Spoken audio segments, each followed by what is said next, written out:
নমস্কার, অর্পিতার ভালোবাসার হেসেলে আপনাদের সকলকে স্বাগত।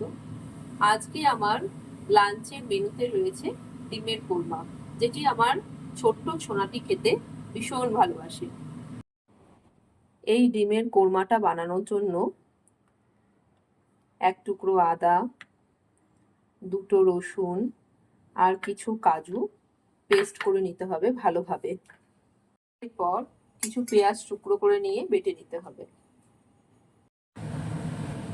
এরপর কড়াইতে সর্ষের তেল দিয়ে নিতে হবে। এরপর তেল গরম হয়ে এলে সেদ্ধ করে রাখা ডিমে নুন হলুদ মাখিয়ে সেটা হালকা করে ভাজা ভাজা করে নিতে হবে। এরপর কিছু পেঁয়াজ বেরেস্তার মতো করে ভেজে নিয়ে তুলে রাখতে হবে। এরপর গোটা গরম মশলা ফোড়ন দিয়ে একটু হালকা হাতে নাড়াচাড়া করতে হবে।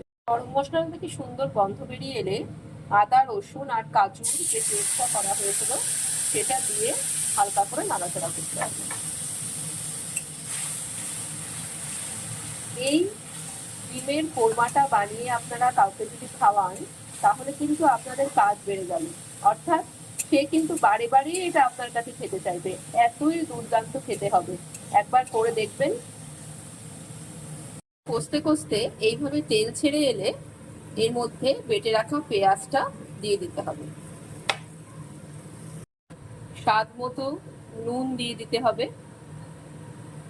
জলটা ফুটে উঠলে এর মধ্যে আগে থেকে ভেজে রাখা ডিমগুলো দিয়ে দিতে হবে এবং হালকা করে নাড়াচাড়া করে নিতে হবে। স্বাদের ব্যালেন্সের জন্য অল্প করে একটুখানি চিনি ছড়িয়ে দিতে হবে, খুবই সামান্য।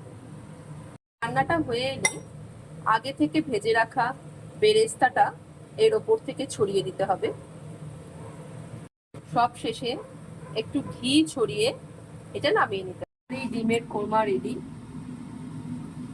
আজকে আমার রোদ্দুর লাঞ্চে এই ডিমের কোরমা দেখে খুব খুশি হয়ে যাবে।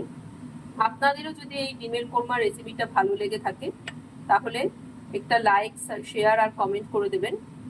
আর যারা যারা এখনো পর্যন্ত আমার চ্যানেলটা সাবস্ক্রাইব করেননি প্লিজ একটু সাবস্ক্রাইব করে দেবেন। Thank you. ও মা, আজকে ডিমের কোরমা বানিয়েছো? হ্যাঁ, একটা সারপ্রাইজ প্ল্যান করলাম তোমার জন্য, তুমি তো ভালোবাসো। একটু খেয়ে দেখো তো কেমন হলো কোরমাটা। ভালো, ফ্যান্টাস্টিক। আই লাভ ইউ মা। I love you too.